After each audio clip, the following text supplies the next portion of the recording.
Good afternoon, everyone. Welcome to Carpo's Reality.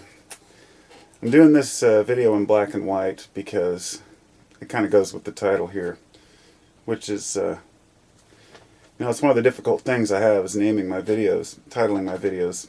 I usually just throw something out there, but it's often unrelated, and it might be something I talked about for a minute, but then I go on to talk about several other things. So this one would be along the lines of nothing new under the sun. And by putting it back in that retro, black and white, that's kind of my metaphor for seeing things in their simplicity, if you will. When we added the element of color, it just changed everything in movies, okay? Of course, that was before my time. But whenever something new comes about, it's really just a revamped version of something else.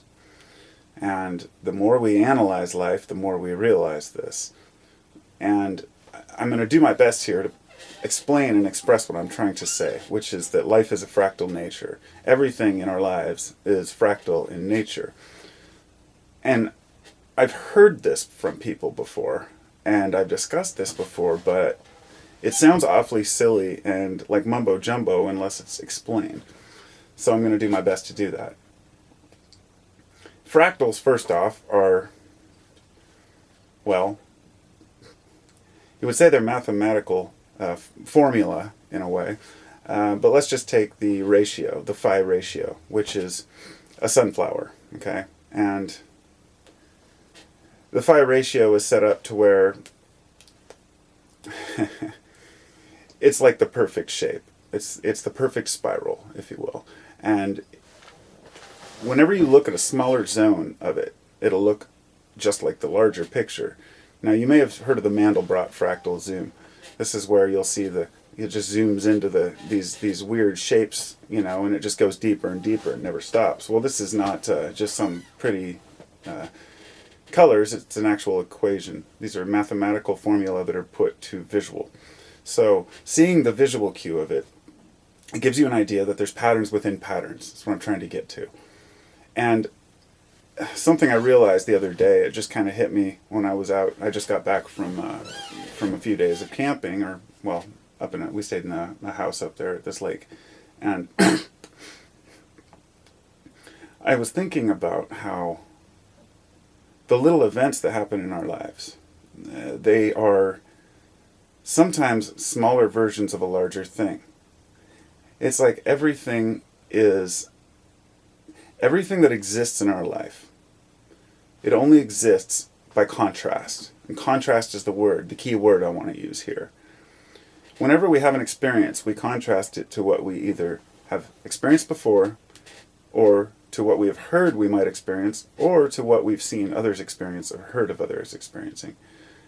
Therefore, for example, when a person has their first experience at anything, whether it be having a beer or skydiving or simply driving, all of these things are only contrasted to other times we've driven. So if you've only driven one car, that's all you know. If you've driven several cars, you can compare that by example. But everything we do in our lives is contrasted to something else.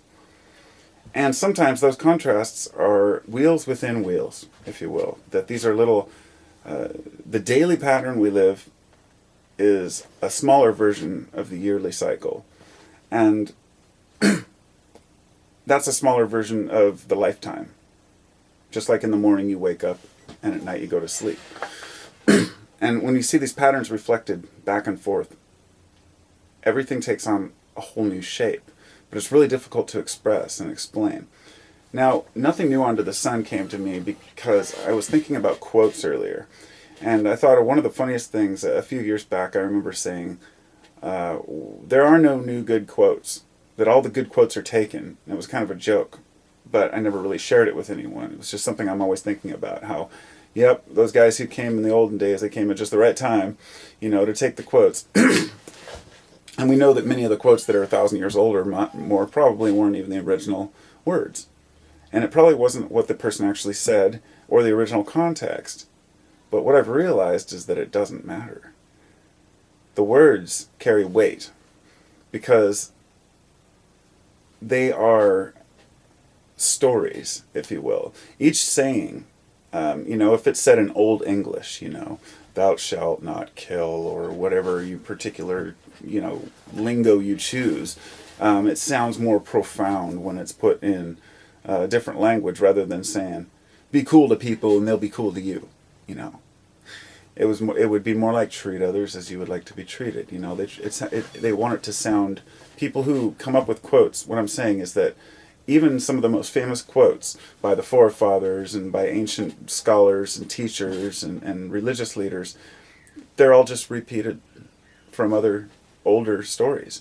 That there are wheels within wheels. That they're ideas that are revamped for the modern time, for that modern time, and I think it's important that we realize that each one of us carries with us the capacity to create all of those on our own. In other words, we look up to people and think, wow, what a profound quote. But just because a person was quoted on something, because of their fame, for example, you'll hear movie stars quoted as saying things and people will revel in that. Wow, how amazing. But if your neighbor said it would just be another conversation, and okay, or the old guy down the street said it. It's more profound when somebody we respect says it. But we've got to realize that we all hold these within us, that these ideas aren't new, that we all share that, and all the experiences that we have in our lives are just shared experiences, not just with each other, but with those who came before us. Pretty much everything that you've done in your life has been done by someone else. It's just in a new format, a new context.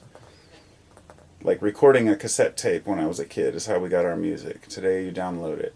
There's really no difference. It's there's just new things. When rock and roll came out, it was just another approach for people to carrying on with the old ideas, letting loose, and having a good time, and dancing. And so there really isn't anything brand new, but there are definitely new ideas. And the reason I'm saying this is because, as strange as it may sound, I'm hoping to give people a little boost of confidence for what it's worth. Anybody out there who may be watching this who doesn't think that they can do something as amazing as those who came before them, or they feel like, and this is a very common one, and I think we all share, is that we feel today that standing out in this crowd of 7 billion is not an easy thing, and not that we want to stand out to be recognized, but that we want to be able to have a chance to do something great and to make our lives amazing, and to maybe come up with some quotes of our own, some ideas of our own, maybe write a book or whatnot. And many people don't have the confidence to do that because they don't believe that it's doable in this world. And let me tell you, when you start a business, it's the same thing. As you have to have the faith in your ability to carry it on. When I started my business as a carpenter, it was really tough because when I went in to get my license, there were 200,000. I was like 175,000 in, and thinking of how many of those are still active and how many contractors are in one state, almost 200,000. But it didn't scare me off because I knew that I would have to find a niche, a place to stand out. And that's what I did until my back gave out. But finding that niche is important with everything we do.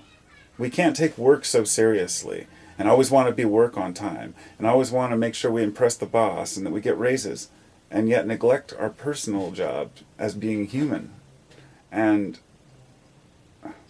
there are so many great people out there who do wonderful work, but they're really not good with their family. And then there are people like who are wonderful with their family, but maybe just don't make enough money. Maybe like myself. I don't know if I'm wonderful, but I would say that I love my family and I take care of them as much as I can, but I'm usually, I'm scraping by. And that's the way it's always been for me. I've never had enough money to just go, do these great things that I'd love to do.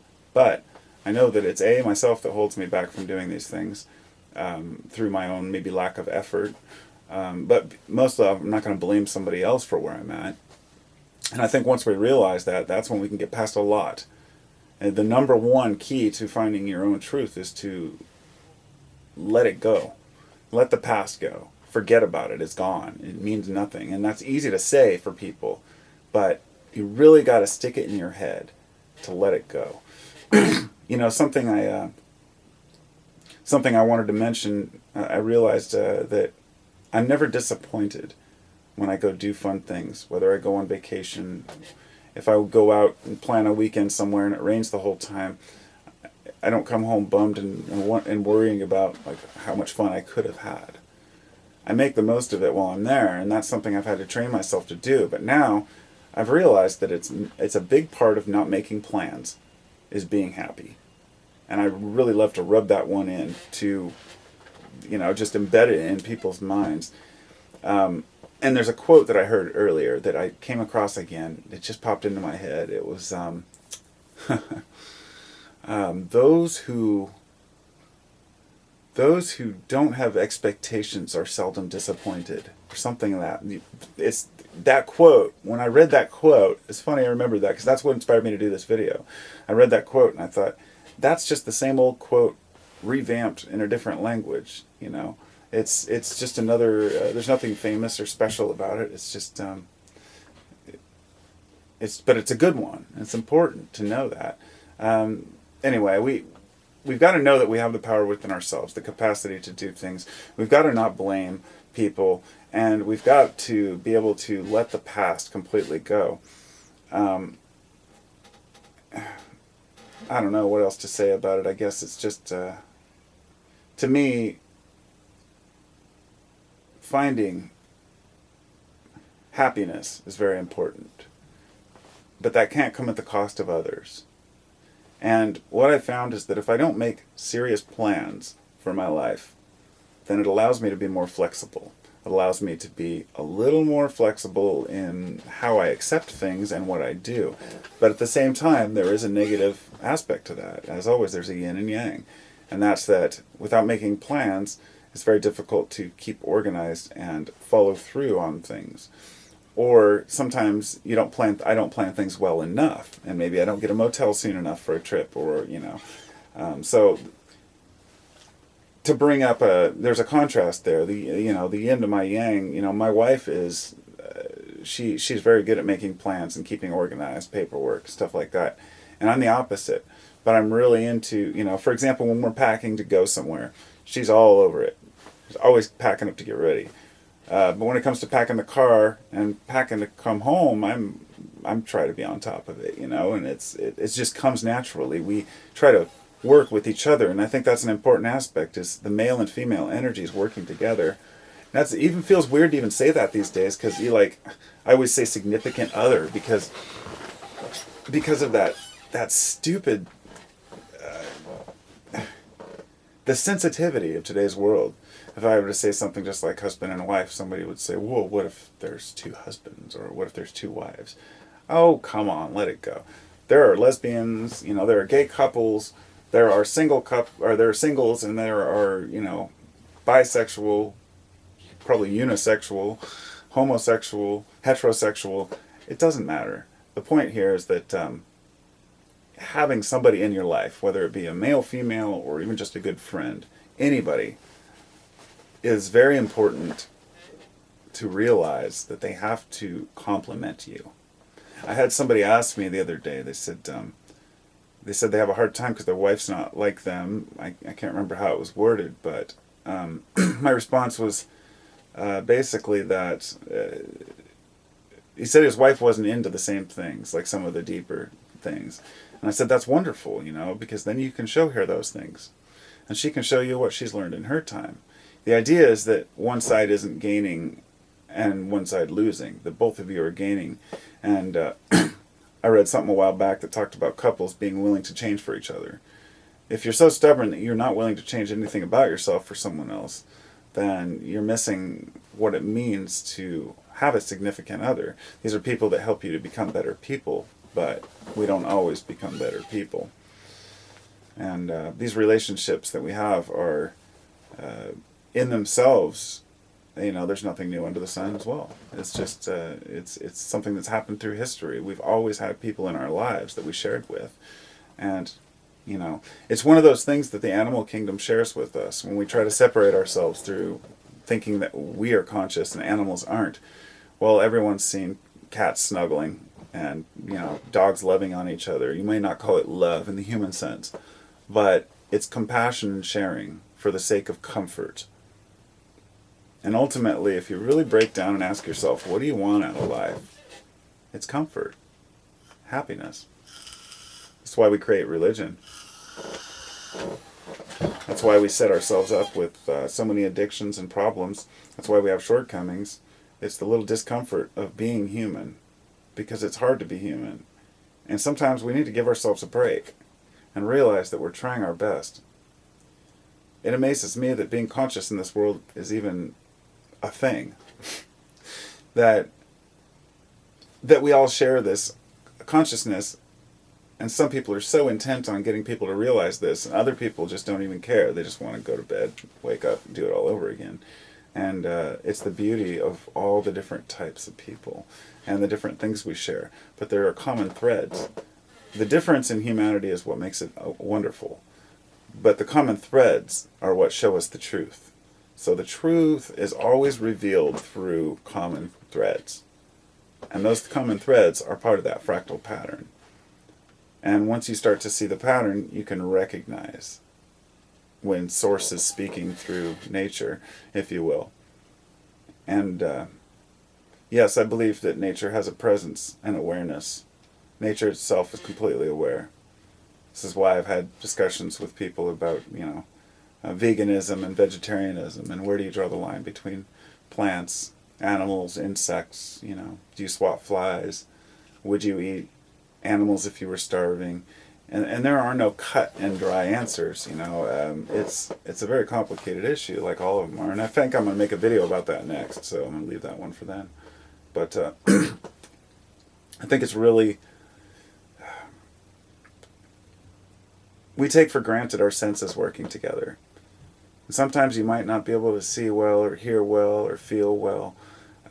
One of your senses might be off, and you might really give you a new appreciation for what it means to have all of this consciousness working together to recognize who we are and what we have, and yet still be able to function. It's a pretty amazing thing. So I'll talk to y'all later, and I hope you have a wonderful day.